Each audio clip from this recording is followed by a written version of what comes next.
Hello students, आपका स्वागत है आर्म्स एकेडमी के यूट्यूब चैनल पे। आज अपन डी ब्लॉक में आगे पढ़ेंगे ऑक्सीडेशन स्टेट। लास्ट क्लास में हमने देखा था आयोनाइजेशन एंथैल्पी के बारे में देखा था। इसके अलावा हमने मेल्टिंग पॉइंट देखा था। इसके अलावा हीट ऑफ एटमाइजेशन के बारे में देखा था कि कैसे उनके ट्रेंड्स चेंज होते हैं। ओके, तो वो ट्रेंड्स जो है वो बहुत इंपॉर्टेंट है। और अभी एग्जाम के अकॉर्डिंग देखा जाए तो डेंसिटी या हीट ऑफ एटमाइजेशन जो है मेंस और के एग्जाम में कई बार पूछे गए हैं, तो आप वहां पे भी ज्यादा ध्यान दीजिए। ऑक्सीडेशन स्टेट इसका मेन कैरेक्टर है। लास्ट में मैंने आपको जाते जाते ये भी बताया था कि डी ब्लॉक के एलिमेंट्स में जो भी n-1 डी और ns के बीच में एनर्जी का गैप क्या होता है, कम होता है। इस वजह से अंदर वाले n-1 डी भी इलेक्ट्रॉन बॉन्ड फॉर्मेशन में पार्टिसिपेट करेंगे, जिस वजह से ये element more than one oxidation state show करेंगे। जनरली क्या होता है, किसी भी ग्रुप में जैसे मान लो सोडियम है फर्स्ट ए, उस पूरे ग्रुप में ऑक्सीडेशन स्टेट क्या मिलता है, +1। तो जनरली किसी भी ग्रुप का एक ही ऑक्सीडेशन स्टेट रहता है। बट डी ब्लॉक में ऐसा है कि कोई भी एलिमेंट मोर देन वन, जैसे यहाँ पे टाइटेनियम है +2 +3 +4, वेनेडियम +2 से लेकर +5 तक, क्रोमियम +1 से भी, क्रोमियम में +1 भी होता है, CrH बनता है कंपाउंड, क्रोमियम हाइड्राइड, +1 से लेकर +6 तक, मैग्नीज +2 से लेकर +7 तक। तो ये वेरिएबल ऑक्सीडेशन स्टेट इसीलिए शो कर पा रहे हैं क्योंकि इनके 3D और 4s के बीच में एनर्जी का गैप कम होने से 3D इलेक्ट्रॉन भी बॉन्ड फॉर्मेशन में पार्टिसिपेट कर सकते हैं। ओके, इसलिए एक से ज्यादा टाइप की ऑक्सीडेशन स्टेट शो कर सकते हैं। इसलिए डी ब्लॉक वालों का, डी ब्लॉक एलिमेंट्स का ये स्पेशल कैरेक्टर है वेरिएबल ऑक्सीडेशन स्टेट शो करने का। और जो वेरिएबल ऑक्सीडेशन स्टेट शो कर सकते हैं वो आगे अपन देखेंगे कि वो एलिमेंट कैटलिस्ट की फॉर्म में भी यूज किए जा सकते हैं। तो आप इस पूरे ग्रुप में देखो 3D सीरीज में एकमात्र एलिमेंट ऐसा है, जिंक। जिंक जो है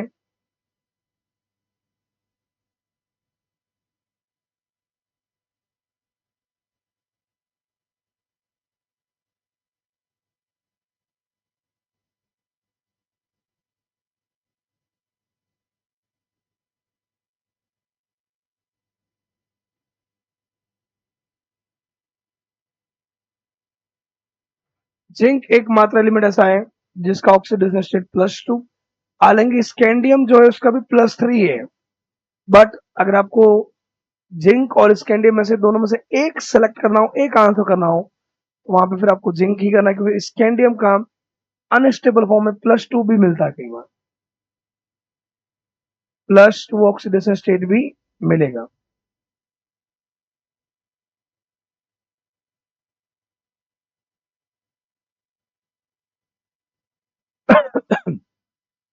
+2 ऑक्सीडेशन स्टेट भी आपको मिलेगा। ओके, अगर पूछ लिया जाए 3D सीरीज में सबसे हाईएस्ट ऑक्सीडेशन स्टेट कौन शो करेगा, मैग्नीज +7।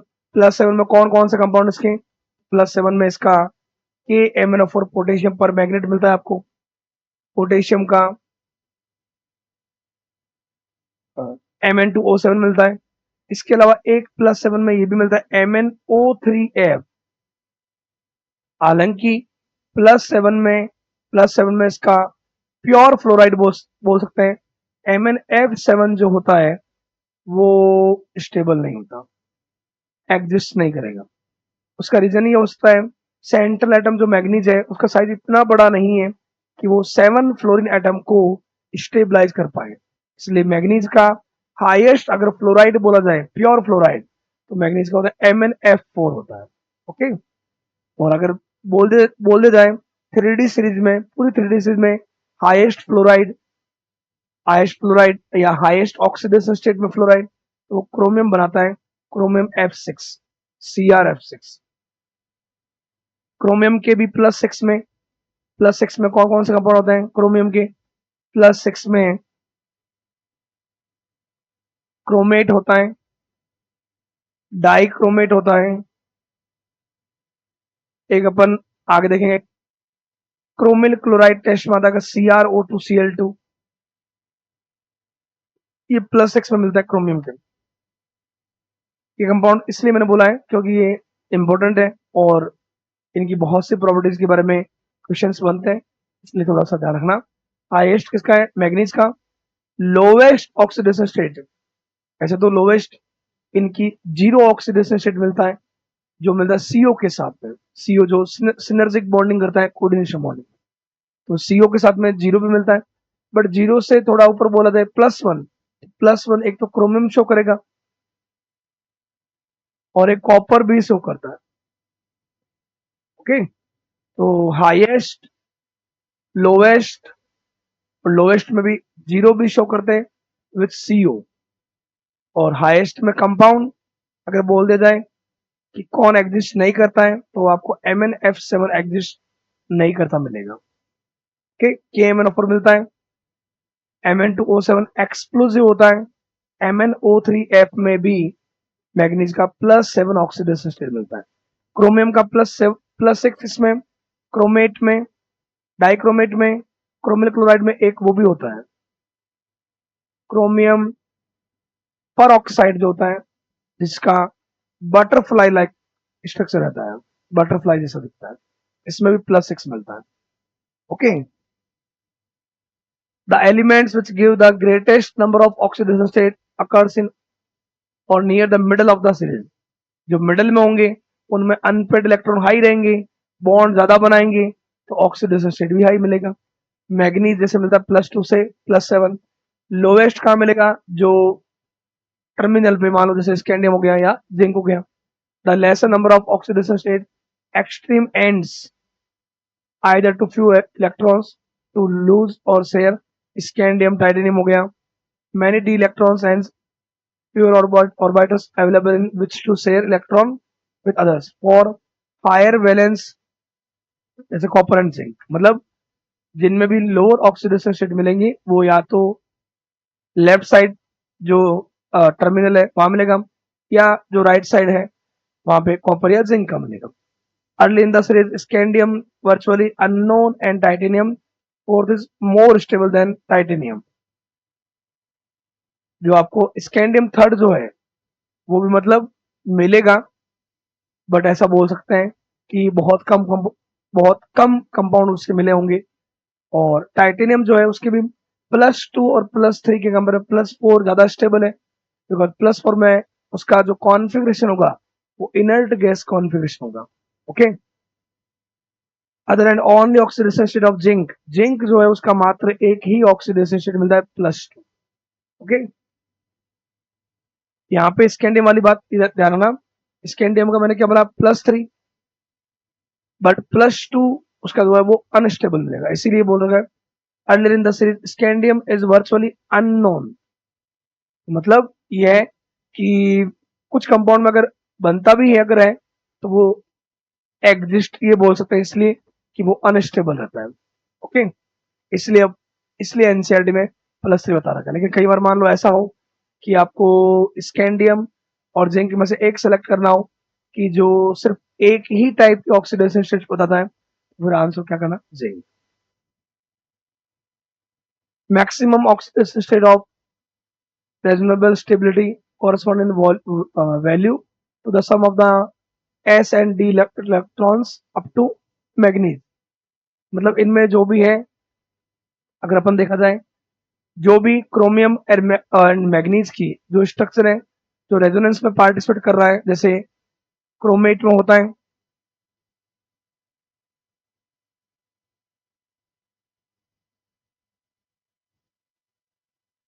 तो यहाँ पे अगर आप देखोगे तो क्रोमियम कितने बॉन्ड बना रहा है? 6 बॉन्ड बना रहा है। तो 6 बॉन्ड बना रहा है तो वो 6 बॉन्ड में इलेक्ट्रॉन किसके हैं? 3d5 and 4s1। ओके, और रेजोनेंस के कारण ये स्टेबल हो रहा है, क्योंकि जितना ज्यादा चार्ज का डिस्ट्रीब्यूशन होगा उतना ज्यादा कंपाउंड ज्यादा स्टेबल होगा।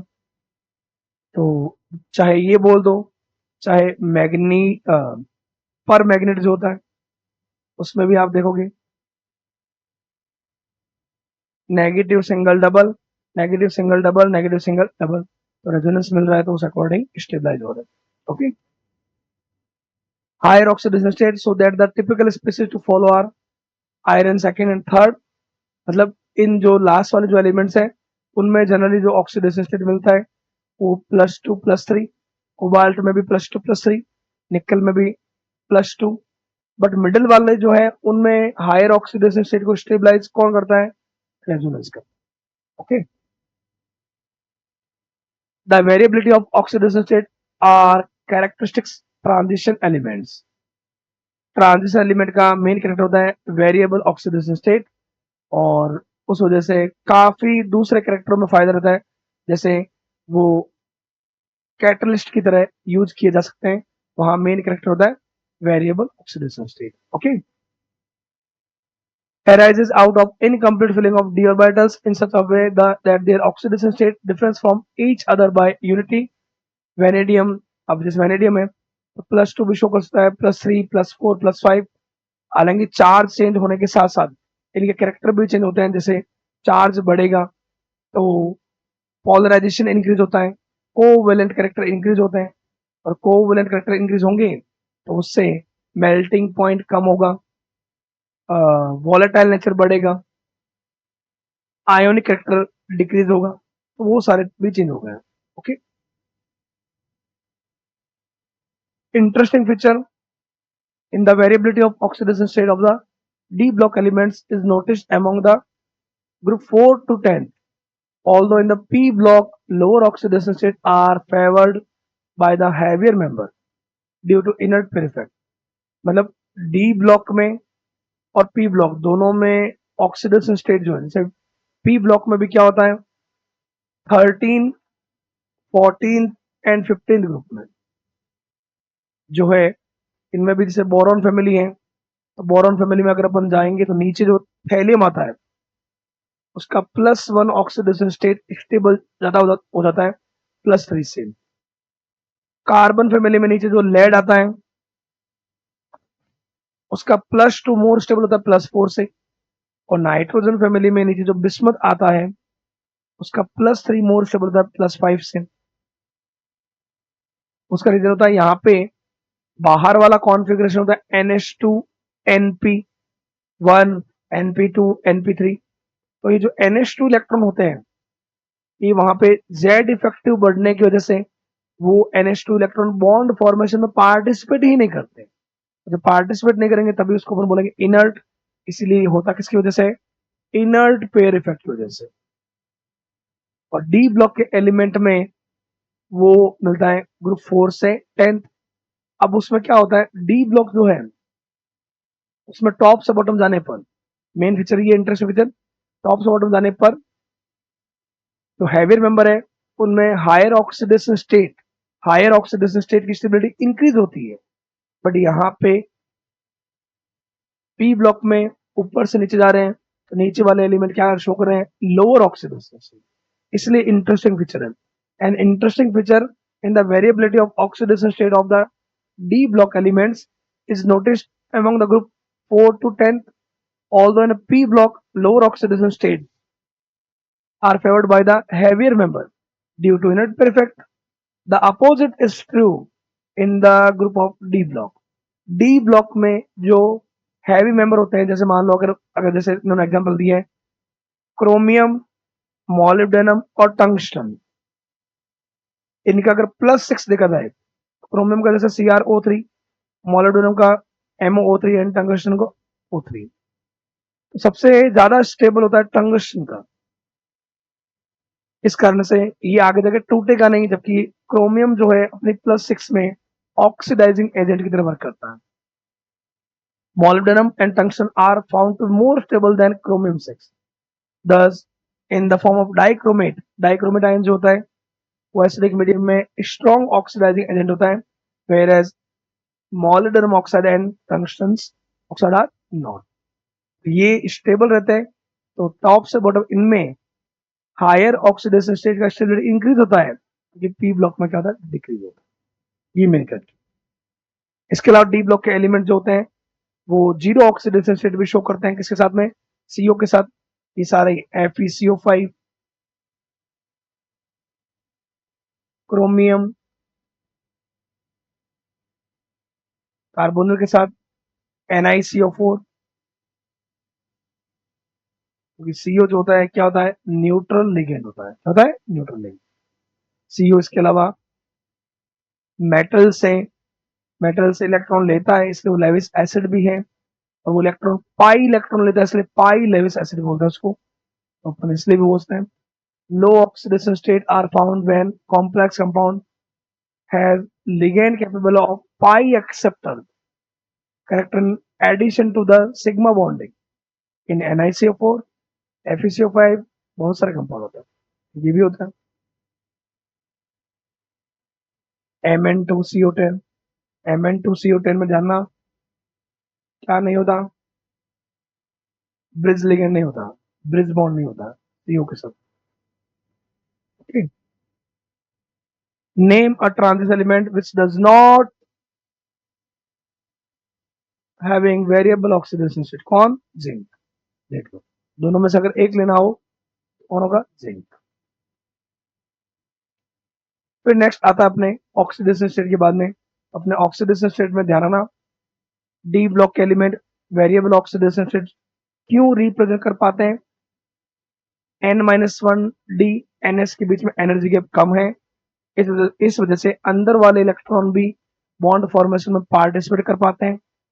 मैक्सिमम जितने अनपेड होंगे उतने बॉन्ड बना पाएगा, या ऐसा बोल सकते हैं उनमें वो जो unpaired electron bond formation participate कर पाए, उनके जो कंपाउंड मिले हैं उनमें उनमें रेजोनेंस मिला, इसलिए वो स्टेबलाइज हो गए। ओके, बाकी चाहे टर्मिनल जो लेफ्ट साइड है चाहे राइट साइड है, तो स्कैंडियम और कभी +3 +2 यही मिलते हैं, और जो इधर भी टर्मिनल में जिंक या कॉपर जो है उनका भी +1 +2 ये स्टेबल होता है, तो मतलब लोअर ऑक्सीडेशन स्टेट ही मिलते हैं।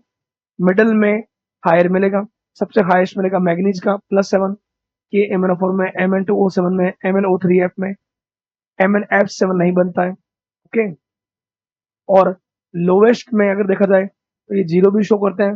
वैसे अगर देखा जाए तो जिंक एकमात्र एलिमेंट है जो only one type of oxidation state show करेगा, जो कौन सी, +2। ओके, नेक्स्ट बात है अपनी ट्रेंड्स इन द M+2 से M standard electrode potential, SRP बोलते हैं, SRP बोल दो यहाँ SOP बोल दो। एवरी मेटल का SRP होता है, और वो SRP स्टैंडर्ड रिडक्शन पोटेंशियल से हमें ये पता चलता है कि कौन सा मेटल कितना स्ट्रॉन्ग रिड्यूसिंग एजेंट है, और किसको वो रिड्यूस कर पाएगा और किससे वो रिड्यूस हो जाएगा। ओके, तो SRP मेनली अगर देखा जाए तो डिपेंड किन किन पे करता है, ये बात में थोड़ा सा ध्यान रखना है। कोई भी मेटल जो होता है, मेटल शुरुआत में होता है सॉलिड स्टेट, तो सॉलिड से, क्योंकि जब हम उसको एक्वस सॉल्यूशन में, SRP वाली जो बात आएगी वो आएगी एक्वस सॉल्यूशन में, तो एक्वस सॉल्यूशन में तो हमें पहले तो इसको एक्वस सॉल्यूशन ले जाना पड़ेगा, और अगर वो रिड्यूस हो रहा है या रिड्यूस कर रहा है तो वो इलेक्ट्रॉन डोनेट करेगा, इलेक्ट्रॉन डोनेट करेगा तो चार्ज आएगा। तो इलेक्ट्रॉन डोनेट कोई भी मेटल तभी करता है जब वो गैसेस स्टेट में हो, तो पहले सॉलिड को गैस में बदलना पड़ेगा, तो वहां आपको एनर्जी देनी पड़ेगी, कौन सी, सब्लिमेशन एनर्जी। फिर ये जो गैस है, अगर इसमें से इलेक्ट्रॉन निकलेंगे, कि किसी को अगर इलेक्ट्रॉन देता है तो वहां पे इलेक्ट्रॉन निकालने के लिए जो एनर्जी देनी पड़ती है, आयोनाइजेशन एनर्जी। जैसा ये M+2 बोल रहा है, तो अगर 2 इलेक्ट्रॉन डोनेट करेंगे, IP फर्स्ट और IP सेकंड, यहां तक कि गैसेस आयन है, इस गैसेस आयन को अगर हम एक्व सॉल्यूशन डालेंगे तो यहाँ पे एक एनर्जी निकलेगी, हाइड्रेशन एनर्जी। अब ये हो गया आयन फॉर्म में एक्वस स्टेट में, तो हमें M सॉलिड को एक्वस आयन तक पहुंचाने के लिए sublimation plus ionization minus hydration, क्योंकि हाइड्रेशन एनर्जी क्या होगी, रिलीज एनर्जी, ये ΔH1, ΔH2 एंड ΔS3, ये तीनों मिला एनर्जी मिलती है, तब हमें ये स्टेट मिलेगा। और इनकी जो ΔH है इनकी डेल्टा एच से आगे डिसाइड होगा delta G, Gibbs energy. Gibbs energy के अकॉर्डिंग ही हम बता पाएंगे कि अगर कोई मेटल किसी दूसरे मेटल से रिएक्शन करता है तो वो रिएक्शन कंप्लीट होगी या कंप्लीट नहीं होगी, स्पॉन्टेनियस होगा या नॉन स्पॉन्टेनियस होगा। तो वो डिपेंड करता है डेल्टा जी पे। डेल्टा जी डिपेंड करता है delta H minus T delta S. Delta H क्या है? एंथैल्पी। अब एंथैल्पी यहां से यहां तक पहुंचा तो कौन कौन सी एनर्जी लगी? Sublimation, ionization and hydration energy. इसके अलावा कोई ना कोई टेम्परेचर तो यहाँ पे है ही है, और जब ये सॉलिड से गैस में आ रहा है, गैस से फिर आगे लिक्विड में आ रहा है, तो इसकी एंट्रोपी में भी चेंज आ रहा है। तो ये सारा मिलकर हमें डेल्टा जी मिलता है, और डेल्टा जी से ही हम बता पाएंगे कि कौन सी रिएक्शन पॉसिबल है, कौन सी रिएक्शन पॉसिबल नहीं है। ओके, तो यहाँ पे भी ये बात है कि जो स्टैंडर्ड इलेक्ट्रोड पोटेंशियल जो वैल्यू मिला था उस टेबल में भी दे रखा है, टेबल के अकॉर्डिंग हम बात करेंगे। तो उसमें अपन ये देखेंगे कि जो जितने भी 3D सीरीज के मेटल, ज्यादा बोले आप याद मत रखो, 3D सीरीज के मेटल जो है जैसे अपना titanium, vanadium, chromium, manganese, iron, cobalt, निकल, कॉपर और जिंक, अगर हम इनके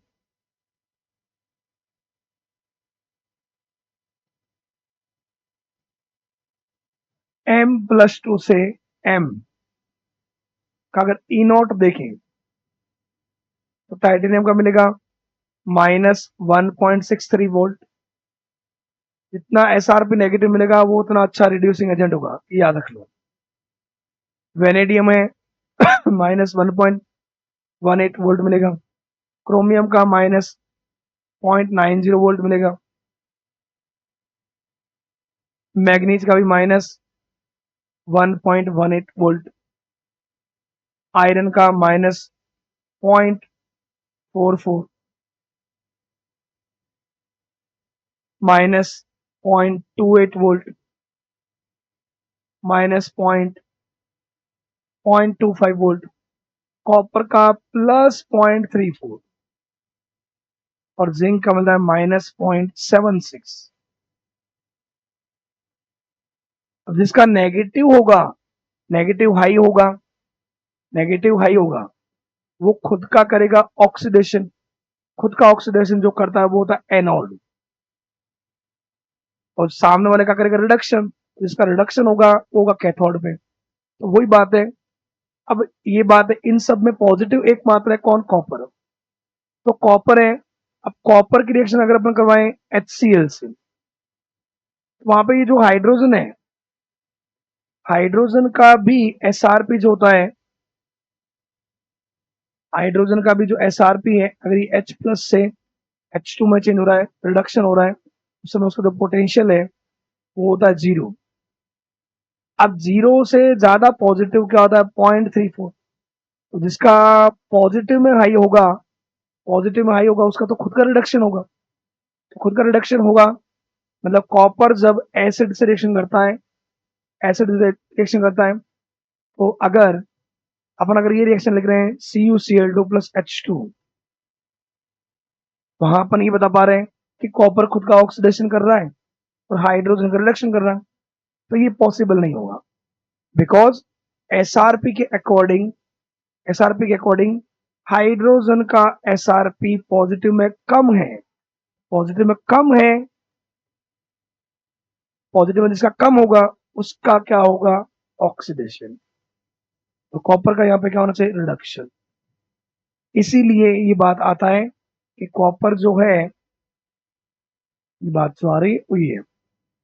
table 4.4 contains thermochemical parameters related to the transformation of solid metal to M+2 ion। देखो सॉलिड मेटल से M+2 आयन, तो उसके लिए क्या क्या एनर्जी चाहिए होगी वो आगे मैं बताऊंगा मैं। In solution and their standard electrode potential, the observe value of E not calculated using the data of table 4.4 compared in figure 4.4। वो आगे टेबल आ जाएगी, ये टेबल ये रहेगी। या इसमें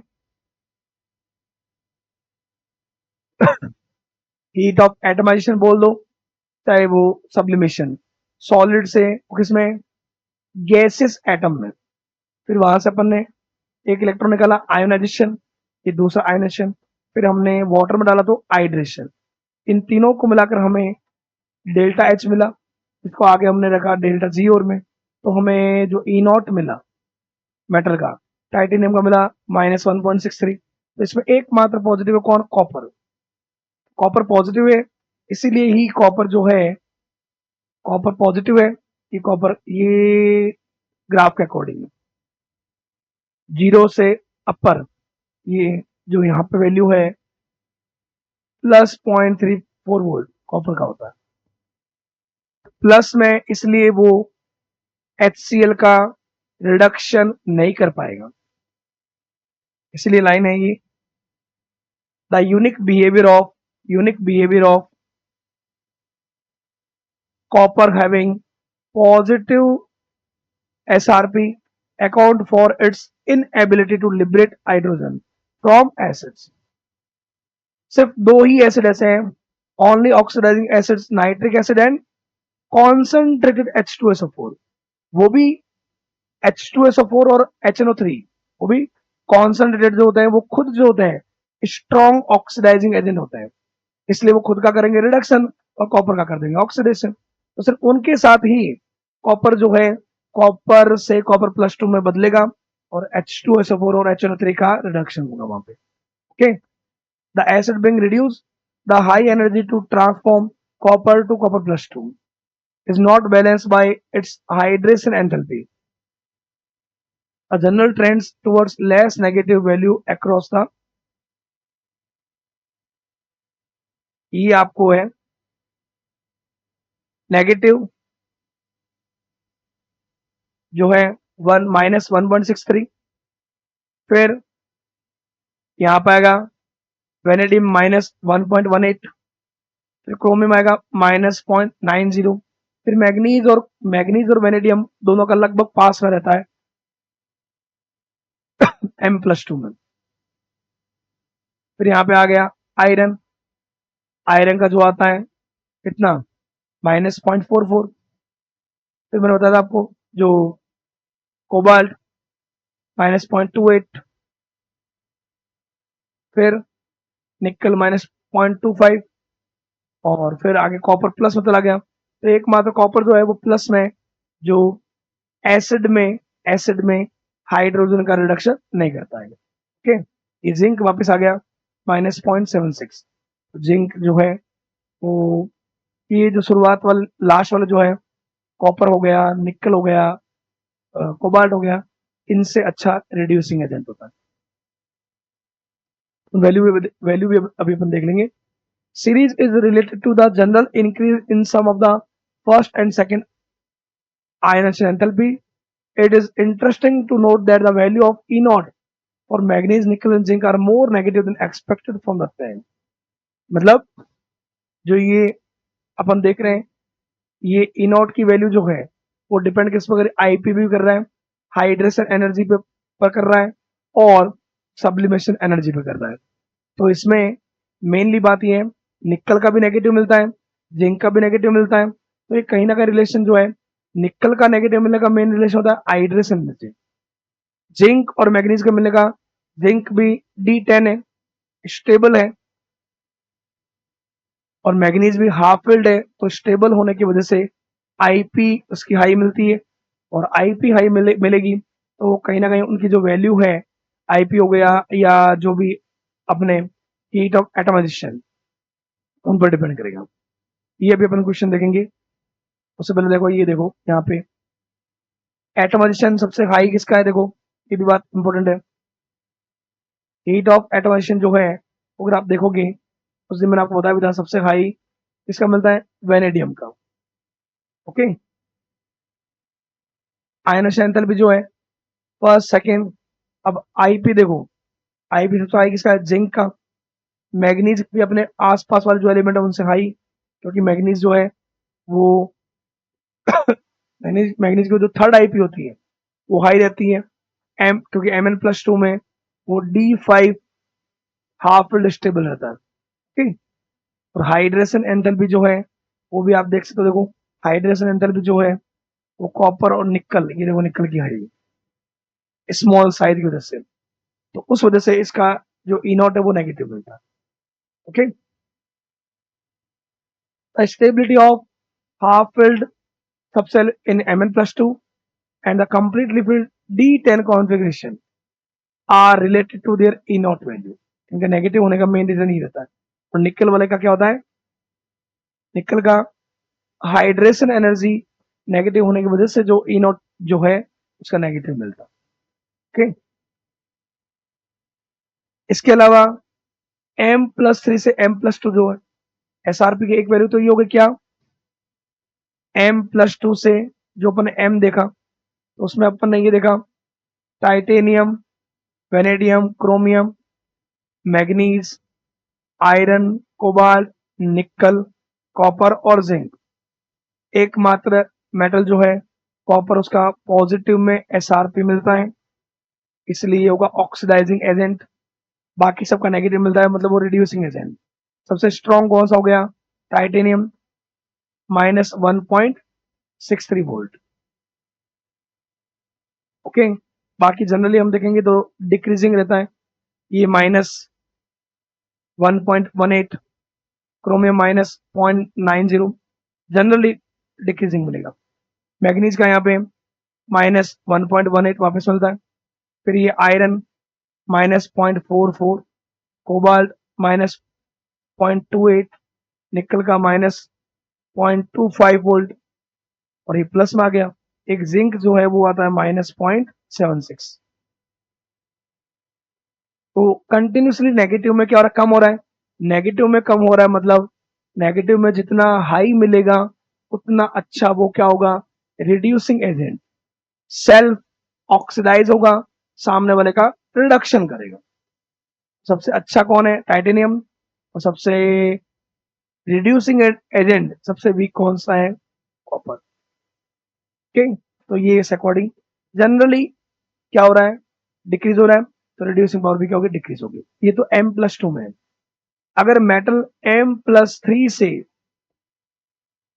M+2 में आ रहा है तो वो एसआरपी जो वो भी क्या मिलती है, पहली बात तो हमें यहां से हम कुछ कम भी कर सकते हैं। कैसे, +3 ऑक्सीडेशन स्टेट जो है +3, वो ना तो जिंक की मिलती है ना ही कॉपर की मिलती है, निकल की भी स्टेबल नहीं मिलती है।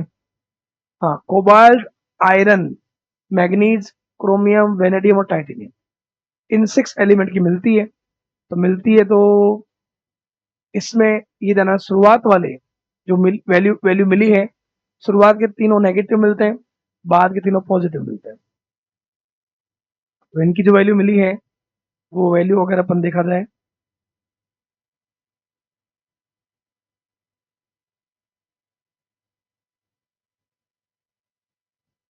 M+3 से M+2,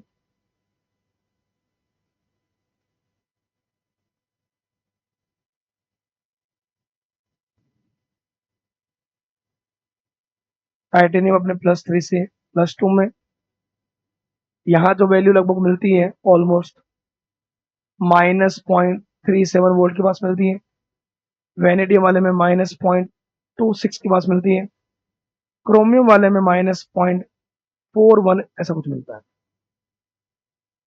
फिर मैग्नीज, आयरन एंड कोबाल्ट, यहाँ प्लस में 1.57 मिलता है, प्लस में 0.77 मिलता है, कोबाल्ट मिलता है प्लस में 1.97 वोल्ट। तो सबसे पॉजिटिव में किसका आ रहा है, कोबाल्ट। तो सबसे स्ट्रॉन्ग ऑक्सीडाइजिंग पूछे तो कोबाल्ट, सबसे अच्छा रिड्यूसिंग पूछा जाए तो नेगेटिव देख लो आप, क्रोमियम। इसीलिए पीछे क्वेश्चन है ये, इसी पर बेस क्वेश्चन है ये। Why is chromium+2 reducing and Mn+3 oxidizing? Both have D4 configuration। तो इसके दोनों रीजन है, या तो आप एसआरपी से करो, क्रोमियम +3 से +2 में जब जाएगा तो उसका एसआरपी जो है माइनस में 0.41 है, मेन रीजन तो यही है। और Mn+3 से Mn+2 जाएगा तो वो प्लस में 1.57 है, जिसका नेगेटिव में हाई होगा, नेगेटिव हाई वो तो क्या हो जाएगा, रिड्यूसिंग एजेंट, और जिसका पॉजिटिव होगा वो क्या होगा, ऑक्सीडाइजिंग। मेन तो एसआरपी से है। एक ये भी बोला जा सकता है, क्रोमियम जब क्रोमियम जब प्लस टू में ये होता है D4, +3 में ये होता है D3। तो D3 में क्या होता है, अगर अपन कई बार देखते हैं DK5 ऑर्बिटल ब्रेक होते हैं T2Z और EZ। तो ये जो नीचे वाला तो T2Z है, अगर इन तीनों में अगर 111 इलेक्ट्रॉन आ जाए तो हम इसको बोलते हैं T2Z हाफ फील्ड। तो T2Z हाफ फील्ड भी स्टेबल करता है इसको, इसलिए ये रीजन एनसीईआरटी के अकॉर्डिंग होता है। Chromium+2 is reducing as its configuration change from D4 to D3, the latter having a half filled T2Z level, जो उसको स्टेबलाइज करता है। और जब Mn जो है, Mn जब अपने +3 से, भाई ये +3 में है D4 है, और ये +2 में D5 में आ जाएगा। D4 से D5 ये हाफ फील्ड स्टेबल हो गया, लेकिन वो स्टेबल हुआ रिडक्शन होने पर। तो रिडक्शन जिसका होता है वो क्या होता है, ऑक्सीडाइजिंग एजेंट। क्या होता है, ऑक्सीडाइजिंग एजेंट। जब ये ऑक्सीडाइजिंग एजेंट की तरह वर्क किया तब ये हाफ फील्ड में कन्वर्ट हुआ। हाफ फील्ड इसका क्या होता है, स्टेबल। ओके, मेन तो डिपेंड एसआरपी भी करता है। एसआरपी जिसकी नेगेटिव होगी वो अच्छा रिड्यूसिंग एजेंट, जिसका एसआरपी पॉजिटिव ज्यादा होगा वो क्या होगा, oxidising.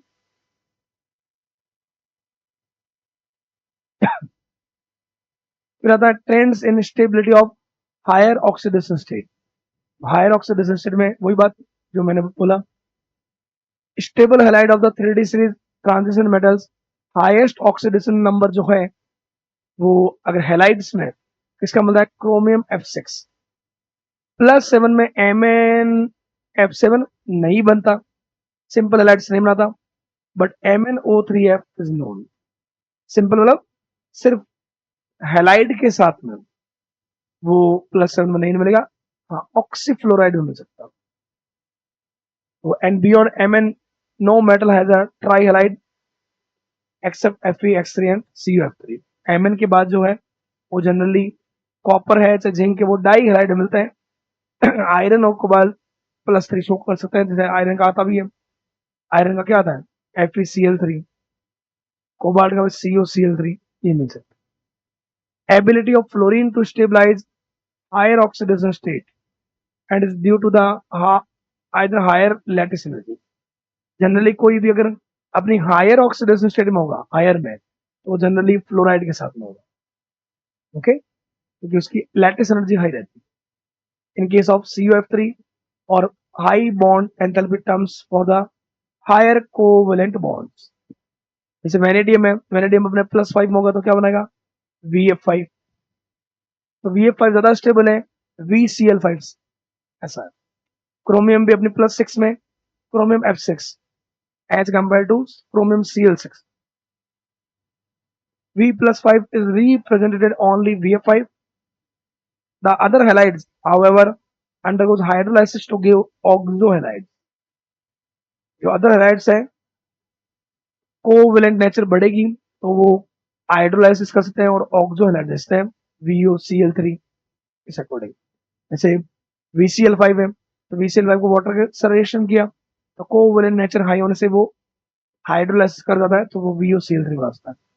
Another feature of fluorides is their instability in lower oxidation state. Lower oxidation state में फ्लोराइड फिर नहीं मिलेगा। जैसे वेनेडियम अगर अपने +2 में है, +2 में वो या तो क्लोरीन, ब्रोमीन या आयोडीन मिल सकता है, फ्लोरीन स्टेबलाइज नहीं करता। तो आप देख सकते हो, देखो अगर कोई हाईएस्ट में है तो देखो Chromium-F6, कोबाल्ट और भी अपने हायर में है तो इसमें कॉपर और जो है, कॉपर और देखो अपनी +2 में, +2 जो है इसलिए लिखा हुआ है यहाँ पे X का मतलब X जहां पे वो फ्लोरीन फ्लोरीन है, यहाँ पे एक्स है, जहाँ पे एक्स डैश आ रहा है, एक्स डैश यहाँ कहाँ आ रहा है, जो यहाँ पे आ रहा है, तो वो भी इसको ले रखा है फ्लोरीन को। तो फ्लोरीन एफ अपने प्लस में Fe बनाता है। ओके, एक्स डबल डैश जो है उसमें फ्लोरीन और क्लोरीन दोनों है, ये डबल डैश में, मतलब कॉपर जो है वो अपनी +2 में, जैसे कॉपर की +2 जो होता है, कॉपर अपनी +2 में CuF2, CuCl2 और CuBr2 तो बनाता है, लेकिन CuI2 नहीं बनाता। इसलिए ये है, ये जो ट्रिपल डैश है, ट्रिपल डैश का मतलब है क्लोरीन टू आयोडीन, मतलब किसी में अगर ट्रिपल डैश जैसे मिल रहा है कहीं पे, जैसे कॉपर +1 है, तो कॉपर अपनी +1 में आप देख लो +1 क्या होगी, लोअर ऑक्सीडेशन स्टेट, लोअर में फ्लोराइड नहीं बनाता, हायर में फ्लोराइड, क्लोराइड, ब्रोमाइड तीनों बना रहा है। कॉपर अपनी +2 में जैसे ही अगर आएगा I- के सामने, I- होता है रिड्यूसिंग एजेंट, रिड्यूसिंग, वो खुद का कर देगा ऑक्सीडेशन और कॉपर +2 को बदल देगा कॉपर +1 में, इसका कर देगा रिडक्शन। तो बस बात यही है यहाँ पे, मेन बात कि अगर कोई अपनी हाईएस्ट ऑक्सीडेशन स्टेट शो कर रहा है, हाईएस्ट ऑक्सीडेशन स्टेट, तो वो फ्लोराइड की फॉर्म में स्टेबल रहेगा। लोअर ऑक्सीडेशन स्टेट में जनरली वो क्लोराइड, ब्रोमाइड या आयोडाइड बनाता है, फ्लोराइड नहीं बनाता। अब तो मैं ये पूछ लेता है, 3D सीरीज में हाईएस्ट क्लोराइड किसका होता है, क्रोमियम। ओके, कॉपर है तो कॉपर का +1 में ज्यादा स्टेबल कौन होते हैं, क्लोराइड, ब्रोमाइड और आयोडाइड, क्लोराइड, ब्रोमाइड और आयोडाइड। फ्लोराइड स्टेबल नहीं होता, फ्लोराइड किसमें होता है, +2। तो ये आगे लाइनें आ जाएगी, देखो ये, and the same applies to CuX. On the other hand, copper +2 halides are known. Copper second halides known है, except the iodide. +2 में वो आयोडाइड नहीं बनाएगा, क्योंकि आयोडीन खुद का क्या कर लेगा, ऑक्सीडेशन, और कॉपर +2 का क्या करेगा, reduction, because I- is a strong reducing agent. Aqua solution में की बात है ना, एक्वा सॉल्यूशन में अगर बात हो रही हो तो कॉपर अपनी +2 में ज्यादा स्टेबल होता है, ठीक है ना। ये जो बात हो रही है जनरली, अगर अपन गैसियस स्टेट में बात करें तो कॉपर +1 मोर स्टेबल होगा कॉपर +2 से। बोलते हैं अपन आईपी में, आईपी जो होती है सेकंड आईपी, सेकंड आईपी में वो क्या होता है, D10 होता है, और ये यहाँ पे वो D9 होता है। तो सेकंड आईपी सडनली बहुत हाई मिलती है, उसका रीजन क्या होता है कि कॉपर अपना +1 जो होता है उसमें स्टेबल रहता है गैस स्टेट पे। जबकि अगर एक्वा सॉल्यूशन की बात हो, many copper +1 compound are unstable in aqua solution. Aqua solution में जो +1 वाले जो होंगे वो +2 में और 0 में कन्वर्ट हो जाएंगे।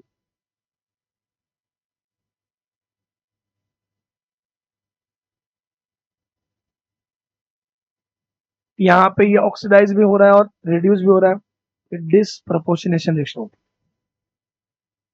इसका रीजन ये होता है कि यहाँ पे जब ये कन्वर्ट होता है तो इसकी जो हाइड्रेशन एनर्जी होती है, ये देखो मेन रीजन ये है, stability of copper +2 rather than copper +1। Copper +2 का कॉपर +1 से ज्यादा स्टेबिलिटी है। उसका रीजन क्या है, एक्वस सॉल्यूशन में स्टेबिलिटी देखी जाती है, कॉन्फ़िगरेशन और से नहीं होता, वहां पर डिपेंड करता है जो भी प्रोसेस ज्यादा एक्सोथर्मिक है, जितनी एनर्जी ज्यादा निकलेगी एक्सोथर्मिक होगा, वो सिस्टम उतना ज्यादा स्टेबल होगा। तो इसकी कॉपर +2 की जो है हाइड्रेशन एनर्जी वो मोर नेगेटिव होती है, किससे, आईपी से, due to the much more negative hydration energy of copper +2 than copper +1, which more than compensate for the second IP of copper। Copper की जो सेकंड आईपी है, सेकंड आईपी, पहली बात तो आईपी क्या है, एनर्जी देना पड़ता है एंडोथर्मिक प्रोसेस, सिस्टम वो ज़्यादा स्टेबल होगा, इसमें एक्सोथर्मिक प्रोसेस क्या होगा, ज़्यादा होगा। तो यहाँ पे ये जो हाइड्रेशन एनर्जी इसकी हाई है, इस वजह से कॉपर प्लस 2 जो है वो मोर स्टेबल होता है कॉपर प्लस 1 से इन एक्वस सॉल्यूशन। फिर अगर अपन बात करें एबिलिटी ऑफ ऑक्सीजन, ऑक्सीजन में कोई भी अगर एलिमेंट अपना ऑक्साइड बनाता है, ऑक्साइड, तो वो मोर स्टेबल होता है as compare to other elements बोलते हो या फ्लोराइड से भी, क्योंकि ऑक्सीजन में मल्टीपल बॉन्ड फॉर्मेशन टेंडेंसी रहता है।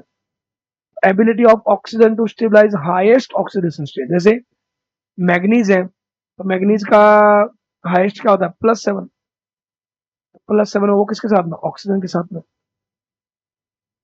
Okay, the highest oxidation state number in the oxides coincidence with the group number and its attend scandium to Mn2O7. Beyond group 7, no higher oxidation state of Fe, Fe2O3 are known.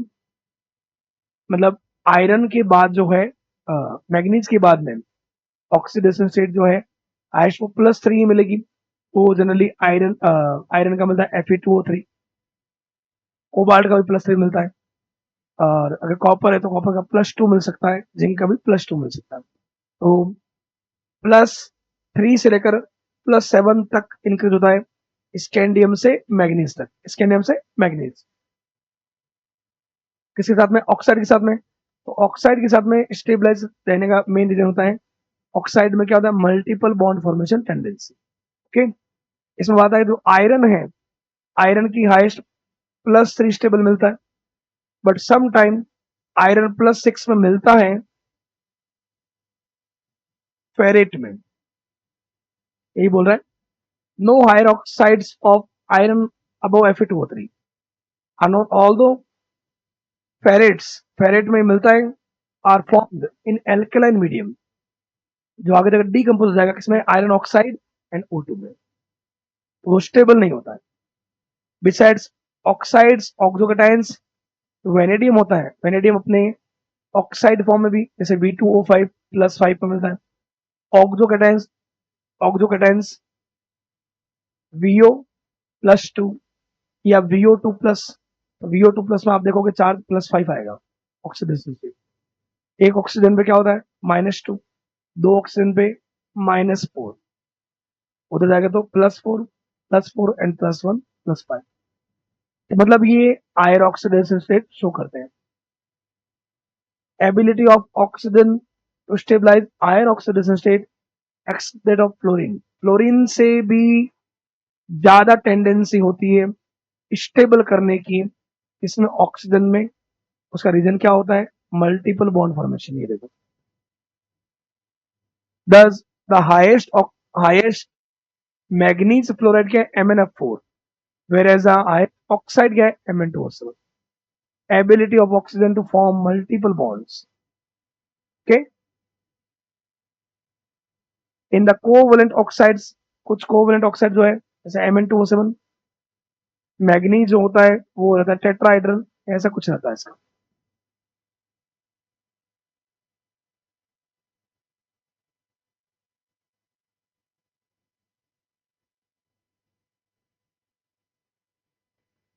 One sigma, 2 sigma, 3 sigma, 4 sigma, 4 sigma है, D3S इसका hybridisation होता है और ये tetrahedral होता है। MnO bridge bond मिलता है इसमें, आराम से आप देख सकते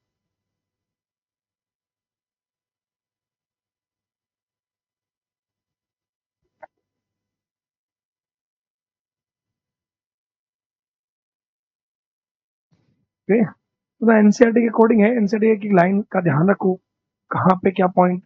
जैसे अब ये ऑक्साइड्स हैं, स्कैंडियम का +3 में स्कैंडियम 2O3, वेनेडियम का VO हो जाएगा, टाइटेनियम का, टाइटेनियम क्या होगा, TiO, Ti2O3, TiO2, TiO, Ti2O3, TiO2, vanadium का VO, V2O3, V2O4, V2O5, charge बढ़ने से पोलराइजेशन बढ़ेगा, एसिडिक कैरेक्टर भी बढ़ता है। ये V2O5 मेनली एसिडिक होता है, मेनली एसिडिक होता है, ये बेसिक होता है, ये लेस बेसिक होते हैं, फिर वही बात है, बेसिक कैरेक्टर कम होते जाएंगे।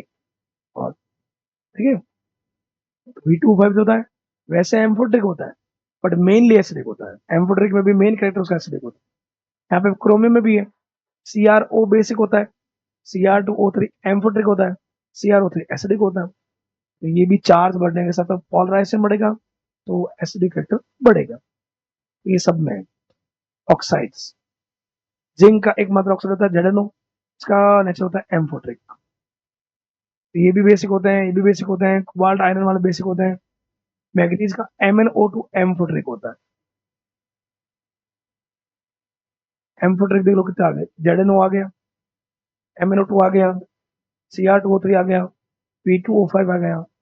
ठीक है, डी ब्लॉक में कितना आ गया। मैग्नेटिक प्रॉपर्टीज, मैग्नेटिक प्रॉपर्टीज में मेनली आप याद रख सकते हो क्या, पैरा डाया। पैरामैग्नेटिक वो होंगे जिनमें क्या मिलेगा, अनपेड इलेक्ट्रॉन। अनपेड इलेक्ट्रॉन अगर मिलता है तो वो मैग्नेटिक फील्ड की लाइंस को अट्रैक्ट करेंगे, उनको बोलेंगे पैरामैग्नेटिक। और जिनमें सारे इलेक्ट्रॉन पेयर्ड होंगे वो उनको रिपेल करेंगे, वीकली रिपेल करेंगे, उनको बोलते हैं डायामैग्नेटिक। जनरली कौन हाई पैरामैग्नेटिक है, कौन लो पैरामैग्नेटिक है, उसके लिए मैग्नेटिक मोमेंट से देखते हैं, √N+2। इसका यूनिट होता है bore magnetron. Okay, when a magnetic field is applied to substance, mainly two types of magnetic behavior are observed: dia and para. Diamagnetic repel by the negative substance, repel by the applied field, while the paramagnetic attract. Okay, एन यहाँ पे जो है वो है unpaired electron. Strongly जो attract करते हैं उनको बोलते हैं फेरोमैग्नेटिक। मतलब जो पैरामैग्नेटिज्म जो है वो एक्सट्रीम फॉर्म हो उसको बोलते हैं ferromagnetic. In fact ferromagnetism is extreme form of paramagnetic. Many of the transmetals are paramagnetic. Unpaired electron D1 से लेकर D9 तो लगभग 36 एलिमेंट में मिलेगा ही मिलेगा। जिंक में D10 होता है, कैडमियम में D10 होता है, मर्क्यूरी में मान लो D10 मिलेगा, और एक वो अनबायम, बाकी सब में D9 मिलेगा, तो पैरामैग्नेटिक मिलेगा ही मिलेगा। तो ये इस वजह से अपन एन चेंज होगा तो मैग्नेटिक मूवमेंट चेंज होगा, मैग्नेटिक मूवमेंट चेंज होगा तो पैरामैग्नेटिज्म उस अकॉर्डिंग इंक्रीज होगा। ये दे रखा है, स्कैंडियम+3 में एक भी अनपेड नहीं होगा तो ये डायमैग्नेटिक होगा, 0 आएगा। अनपेड बढ़ते जाएंगे, अगर तब वो D5 तो बढ़ेगा, फिर D5 के बाद तो वो फिर से अनपेड इलेक्ट्रॉन क्या होंगे, 4 3 2 1। देख लो वैल्यू भी जो कैलकुलेट अपन करते हैं उस अकॉर्डिंग, और जो ऑब्जर्व ऑब्जर्व थोड़ा चेंज आएगा range. Okay, calculate the magnetic moment अगर आपको बोला जाए divalent ion aqua solution, atomic number 25 किसका होता है, मैग्नीज का। तो Mn+2 में लास्ट में क्या आ जाएगा, 3d5। और 3d5 में d में कितने ऑर्बिटल होते हैं, 5, 1 2 3 4 एंड 5, 5 अनपेड रख दो यहाँ पे, 5 5+2। ओके, फिर अगर अपन बात करें कलर, तो डी ब्लॉक के एलिमेंट जो होते हैं, डी ब्लॉक के एलिमेंट्स, उनमें डी के जो ऑर्बिटल हैं, अगर किसी का कॉन्फ़िगरेशन D1 है तो एक अनपेड मिलेगा, D2 है तो 2 अनपेड मिलेंगे, D3 है तो 3 अनपेड मिलेंगे, D4 है तो 4 अनपेड मिलेंगे, D5 में 5 मिलेंगे, D6 में 4 अनपेड मिलेंगे, D7 है 3 अनपेड मिलेंगे, D8 में भी 2 मिलेंगे, D9 में भी 1 मिलेगा।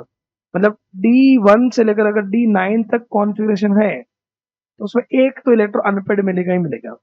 और ये अनपेड इलेक्ट्रॉन सनलाइट को एब्जॉर्ब, या विजिबल लाइट बोल दो, विजिबल लाइट को एब्जॉर्ब करेगा तो एनर्जी इंक्रीज होगी। इलेक्ट्रॉन लोअर एनर्जी लेवल से कहां जाएगा, हायर, हायर में जाएगा। अगर वो हायर एनर्जी वाला इलेक्ट्रॉन, एनर्जी हाई है तो वहां पे वो स्टेबल कम है, अगर वापस स्टेबल होने के लिए अपने लोअर एनर्जी लेवल में आता है उसको एनर्जी इमिट करनी पड़ेगी, वो इमिट एनर्जी कलर की फॉर्म में देगी। When an electron from a lower energy d orbitals excited to higher, lower से हायर जाने को बोलता है d d transition. Energy of excitation correspond to the frequency of light absorbed. ये इस अकॉर्डिंग, इसको आप ऐसा भी बता सकते हो, अपन कोऑर्डिनेशन बताते भी हैं। डी के 5 ऑर्बिटल, मान लो एक T2G हो गया और एक क्या हो गया EG। यहाँ कोई इलेक्ट्रॉन अनपेड पड़ा है, तो वो अनपेड अगर एब्जॉर्ब करता है सनलाइट को या विजिबल लाइट को, तो लोअर एनर्जी लेवल से हायर जाएगा, इसको बोलते हैं d transition. This frequency generally lies in the visible region, visible होगा तभी तो कलर दिखेगा। The colour observed correspond to the complementary colour, कुछ वो एब्जॉर्ब करेगा और उसके अकॉर्डिंग वो इमिट करेगा। ऐसा नहीं होगा कि जो वो एब्जॉर्ब कर रहा है वही वो इमिट कर देगा, कुछ एनर्जी मेटल एब्जॉर्ब कर लेता है, बचा हुआ वो इमिट करेगा। The frequency of the light absorb determined by the nature of the ligand. Ligand वही कोऑर्डिनेशन में देखना, मैंने करवा रखा है कलर वाली बात। जो लिगेंड होता है, मेटल से जो लिगेंड अटैच होता है, वो जितना स्ट्रांग होगा उतना उसका स्प्लिटिंग एनर्जी हाई रहेगी, उतना एब्जॉर्प्शन हाई रहेगा, और एब्जॉर्प्शन के इनवर्सली इनवर्सली वेवलेंथ होगी उस कलर की। In aqua solution where water molecules are the ligands, the colours of the ions observed are listed in table 4.8। अभी अपन देख लेंगे, ये जो है लिगेंड वाटर हो तो स्कैंडियम प्लस से होगा तो वहां पर D0 है, कलरलेस। डी टाइटेनियम प्लस 4 में D0 है, कलरलेस। कुछ चीजें अपने याद आती है, कॉपर प्लस 2 क्या होता है, ब्लू होता है। Mn+2 याद रखना क्या होता है, पिंक होता है। कोबाल्ट +2 और +3 दोनों ब्लू पिंक होता है, ब्लू पिंक। आयरन का +2 +3 जनरली +2 क्या रहेगा, ग्रीन, +3 येलो। येलो वाला कंपाउंड भी याद रखो, FeCl3 जो होता है, अकॉर्डिंग कहीं दिमाग में आ जाता है। क्रोमियम का थोड़ा सा जाना, क्रोमियम जनरली जो होता है, क्रोमियम का +3 जनरली अपन देखते हैं ग्रीन कलर का, बट यहाँ पे वॉयलेट कलर का आता है। तो मैक्सिमम चीज आपको याद हो जाएगी। जिंक +2 में D10 है, तो D10 में कोई अनपढ़ है ही नहीं, तो कलरलेस। ओके, तो ये बातें हैं आज अपन ने देखी कलर के बारे में। इसके अलावा अगर अपन देखा जाए, अगर हाँ इसमें कुछ बातें अपन ने क्या की, SRP के बारे में, स्टैंडर्ड रिडक्शन पोटेंशियल। तो स्टैंडर्ड रिडक्शन पोटेंशियल में जितना ज्यादा नेगेटिव होगा उतना अच्छा वो क्या होगा, रिड्यूसिंग एजेंट, और जितना ज्यादा पॉजिटिव होगा उतना वो क्या होगा, ऑक्सीडाइजिंग एजेंट। 3D सीरीज का मेनली याद रखना आपको, कॉपर का पॉजिटिव मिलता है M+2 से, जब वो M बदलता है तो कॉपर जनरली एसिड के साथ में H+ को रिड्यूस नहीं कर पाएगा, सिर्फ दो एसिड में कर पाता है, एक तो H2SO4, concentrated H2SO4 and concentrated H1 वहां पर कर पाएगा। बाकी वो अगर आप कॉपर की रिएक्शन HCl से करते हो तो वो रिएक्शन फॉरवर्ड नहीं चलेगी, उससे तुम्हें बाहर से करवाना पड़ेगा, स्पॉन्टेनियस नहीं होगी, वो नॉन स्पॉन्टेनियस होगी। और M+3 से M+2 का भी SRP दे रखा था, उसमें सबसे अच्छा रिड्यूसिंग एजेंट था क्रोमियम, और सबसे अच्छा ऑक्सीडाइजिंग था कोबाल्ट+। उसके अलावा अपन ने देखा ऑक्सीडेशन स्टेट जो है स्टेबलाइज होती है, तो हैलाइड के साथ में कैसे होती है, ऑक्साइड के साथ में कैसे होती है। ऑक्सीजन के साथ में हायर ऑक्सीडेशन स्टेट स्टेबलाइज होती है, क्यों, क्योंकि वो मल्टीपल बॉन्ड फॉर्मेशन होता है। कलर की बात है कि इसके अलावा यहाँ पे एक बात ये भी आता है, डी ब्लॉक के एलिमेंट ही कॉम्प्लेक्स फॉर्मेशन क्यों करते हैं, क्योंकि एक तो डी ब्लॉक के एलिमेंट में वैकेंट डी ऑर्बिटल होते हैं, दूसरा उनमें पोलराइजिंग पावर हाई होती है, इस कारण से लिगेंड और मेटल के बीच में कोवेलेंट कैरेक्टर हाई रहते हैं, और उस वजह से कॉम्प्लेक्स फॉर्मेशन करने की जो टेंडेंसी है वो बढ़ जाती है। मेन रीजन होता है वैकेंट डी ऑर्बिटल। ओके, इसके अलावा अगर अपन बात करें, डी ब्लॉक के एलिमेंट्स जो है वो मेटल और मेटल का अगर मिक्सचर है, मेटल और मेटल का अगर मिक्सचर हो, होमोजेनियस मिक्सचर, और उन दोनों मेटल की रेडियस में 15% से कम का डिफरेंस हो, दोनों मेटल की रेडियस में 15% से लेस देन 15% से कम डिफरेंस हो तो वो दोनों मेटल का मिक्सचर मिलके एलॉय बना सकता है। जैसे कुछ एलॉय मैं बताता हूँ, कॉपर प्लस जिंक मिलके ब्रास बनाते हैं, कॉपर प्लस एसएन मिलके ब्रॉन्ज बनाते हैं। ठीक है, इसके अलावा हम बोलते हैं स्टील जो होता है, इसके अलावा फेरस एक होता है, फेरस एलॉय रहती है, तो उसमें आयरन मेन होता है। आयरन के अलावा दूसरे एलिमेंट भी मिलते हैं, जैसे वेनेडियम, मोलिब्डेनम, ये भी उसमें मिले रहते हैं लेस अमाउंट में, लेकिन होते हैं। आपको पता होना चाहिए एलॉय भी जनरली डी ब्लॉक वाले ही बनाते हैं, क्योंकि डी ब्लॉक वाले जो एलिमेंट है उनकी रेडियस में डिफरेंस कम होता है, जो अपन बोल रहे हैं कि एलॉय बनाने के लिए 15% से कम होना चाहिए। ओके, इसके अलावा डी ब्लॉक के एलिमेंट जो है इनर ट्रांजिशन एलिमेंट बोलते हैं, या अपन बोलते हैं इंटरस्टिशियल कंपाउंड।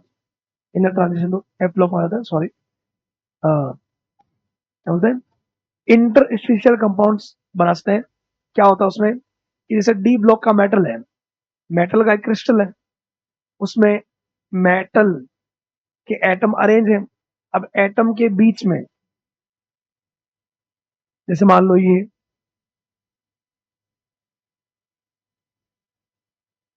आयरन का क्रिस्टल है, तो उसमें आयरन के एटम्स हैं। ये जो बीच में तो जगह रह गई वैकेंट स्पेस, इस वैकेंट स्पेस में अगर small atom hydrogen, carbon, nitrogen, boron, oxygen, ये आके अगर ट्रैप हो जाएंगे, तो वो जो बॉन्ड बनेगा वो बॉन्ड कंप्लीटली ना तो आयोनिक होता है, ना ही कंप्लीटली कोवलेंट होता है। ऐसा बोलते हैं मेटल के बीच में वो आके फंस गया, तो जनरली उसमें मेटलिक करेक्टर रहता है। तो ऐसे कंपाउंड ऐसे कंपाउंड जिनमें small atoms like as hydrogen, carbon, nitrogen, boron, oxygen are trapped in crystal lattice of metal. तो लैटिस में, क्रिस्टल लैटिस में कहाँ पे, इंटरस्टिशियल स्पेस में। तो ऐसे जो कंपाउंड बनते हैं उनमें जब यहाँ पे वो ट्रैप हुआ है तो कोई बॉन्ड बनेगा तो बॉन्ड स्ट्रेंथ बढ़ेगी तो हार्डनेस बढ़ेगी, तो मेल्टिंग पॉइंट बढ़ेगा। तो ये जो कंपाउंड होते हैं इंटरस्टिशियल कंपाउंड, इनका मेल्टिंग पॉइंट प्योर मेटल से भी ज्यादा होता है, हार्डनेस भी हाई रहती है, और जब नॉन मेटल आया है तो उसकी रिएक्टिविटी कम हो जाती है। हाँ, ये जो एलिमेंट आते हैं ये एक फिक्स नंबर में नहीं आते, तो ये नॉन स्टोकियोमेट्रिक भी हो सकते हैं। ओके, इसके अलावा हाँ, इनकी इलेक्ट्रिकल कंडक्टिविटी में कोई चेंज नहीं आता, वो रिटेन रहता है, सेम टू सेम रहता है। ओके, चेंज होता है, केमिकल रिएक्टिविटी कम हो जाएगी, हार्डनेस बढ़ जाएगी, मेल्टिंग पॉइंट बढ़ जाएगा, और इसके अलावा स्टोकियोमेट्रिक हो भी सकते हैं और नहीं भी हो सकते हैं। जैसे आयरन का एक होता है Fe3C सीमेंटाइट, मैग्नीज का भी बनता है MnO, Mn4n नाइट्राइड बनते हैं। तो ऐसे बहुत सारे आपको मिलेंगे जो इंटरस्टिशियल कंपाउंड्स होते हैं। मेटल मेटल के क्रिस्टल लैटिस में बीच में जो स्पेस रह गए, वहां स्मॉल एटम आके फिक्स हो जाएंगे, और जो कंपाउंड बनेगा वो कंपाउंड क्या बनेगा, इंटरस्टिशियल कंपाउंड बनते हैं। ओके, तो ये कुछ कैरेक्टर जो है डी ब्लॉक के, ऐसे प्रॉपर्टीज हैं जो बहुत इंपॉर्टेंट रहती है। और इसके अलावा अगर अपन बात करें, डी ब्लॉक के एलिमेंट जो होते हैं कैटलिस्ट की तरह वर्क भी कर सकते हैं। कैटलिस्ट की तरह वर्क इसलिए कर सकते हैं क्योंकि कैटलिस्ट का मेन काम होता है कोई भी रिएक्शन है, रिएक्शन में एक तो क्या होगा, रिएक्टेंट होगा, और एक क्या होगा, प्रोडक्ट। तो रिएक्टेंट को प्रोडक्ट में बदलने के लिए इस रिएक्टेंट को कम से कम एक एक इतनी एनर्जी चाहिए होती है कि रिएक्टेंट के मॉलिक्यूल्स में इफेक्टिव कोलिजन हो पाए। तो कोलिजन होगा तब वो रिएक्ट करेंगे, तभी वो उनमें बॉन्ड बनेगा दो रिएक्टेंट के बीच और नया प्रोडक्ट बनेगा। तो उनको एक फिक्स, एक ऐसा बोलते हैं मिनिमम अमाउंट ऑफ एनर्जी, एक तो होती है मिनिमम अमाउंट ऑफ एनर्जी, इसको बोलते हैं थ्रेशोल्ड एनर्जी, और रिएक्टेंट को प्रोडक्ट में बदलने के लिए एक एनर्जी चाहिए होती है, एनर्जी बैरियर। उस एनर्जी बैरियर का नाम होता है एक्टिवेशन एनर्जी। तो कैटलिस्ट क्या करता है? कैटलिस्ट इस एनर्जी बैरियर को कम कर देता है, जिससे रिएक्टेंट के मैक्सिमम मॉलिक्यूल प्रोडक्ट में बदलेंगे। प्रोडक्ट की कंसंट्रेशन बढ़ेगी टाइम के साथ। कंसंट्रेशन अपॉन टाइम को हम बोलते हैं रेट ऑफ रिएक्शन। तो रेट ऑफ रिएक्शन को बढ़ाने का काम भी कौन करता है? कैटलिस्ट। और कैटलिस्ट के फॉर्म में डी ब्लॉक के एलिमेंट इसलिए यूज आते हैं क्योंकि एक तो वेरिएबल ऑक्सीडेशन स्टेट शो करते हैं, दूसरा उनमें वैकेंट ऑर्बिटल होते हैं जिससे जिससे रिएक्टेंट के मॉलिक्यूल उनसे बॉन्ड बना पाए। तो बॉन्ड बनेगा तो ऑक्सीडेशन स्टेट चेंज होगी। थर्ड, मेटल का जो सरफेस एरिया होता है वो बहुत हाई होता है, इसलिए रिएक्टेंट का एब्जॉर्प्शन इजीली होता है। ओके, तो डी ब्लॉक के एलिमेंट किसकी तरह यूज किए जा सकते हैं? कैटलिस्ट की तरह, बिकॉज वैकेंट डी ऑर्बिटल है। Vacant D orbital high surface area होने से रिएक्टेंट के मॉलिक्यूल्स एब्जॉर्ब होंगे, तो वो बॉन्ड बना देंगे। बॉन्ड बनाएंगे तो रिएक्टेंट के खुद के बॉन्ड वीक होंगे और नए बॉन्ड बनेंगे। तो खुद के बॉन्ड वीक होंगे, इसी वजह से ये एक्टिवेशन एनर्जी कम हो जाएगी और रिएक्टेंट के मैक्सिमम मॉलिक्यूल किस में बदल जाएंगे? प्रोडक्ट। इससे कंसंट्रेशन बढ़ेगी प्रोडक्ट की। कंसंट्रेशन अपॉन टाइम क्या होता है? रेट पे। ओके, तो ये सारी प्रॉपर्टीज जो है, मैक्सिमम प्रॉपर्टीज अपन ने डी ब्लॉक की देख ली। कोई प्रॉपर्टीज और रहेगी तो अपन नेक्स्ट क्लास में देख लेंगे। नेक्स्ट क्लास में अपन बहुत इंपॉर्टेंट पॉइंट KMnO4 और K2Cr2 से पढ़ेंगे, जो चैप्टर का बहुत इंपॉर्टेंट पार्ट है, क्वेश्चंस आते भी उस पे। और फिर अपन पढ़ेंगे एफ ब्लॉक। तो जुड़े रहिए आर्म्स एकेडमी के यूट्यूब चैनल के साथ। और इसके साथ आपको कोई भी डाउट हो तो आप कमेंट कीजिए। इसके अलावा हमें एक कमेंट के लिए आपको लिंक भी दे रखी है, उसमें आप कमेंट कीजिए। और हमारे टेलीग्राम चैनल से भी जुड़े रहिए, उस पे आपको जो भी नेक्स्ट जो भी हम आपको जानकारी देंगे, जैसे हमारे टेस्ट सीरीज के बारे में, या या बोल सकते हैं आपको डाउट के लिए भी कैसे हम अवेलेबल मिल सकते हैं, वो सारी जानकारी आपको मिलेगी। तो टेलीग्राम चैनल से भी आप जुड़े रहिए। Okay, thank you.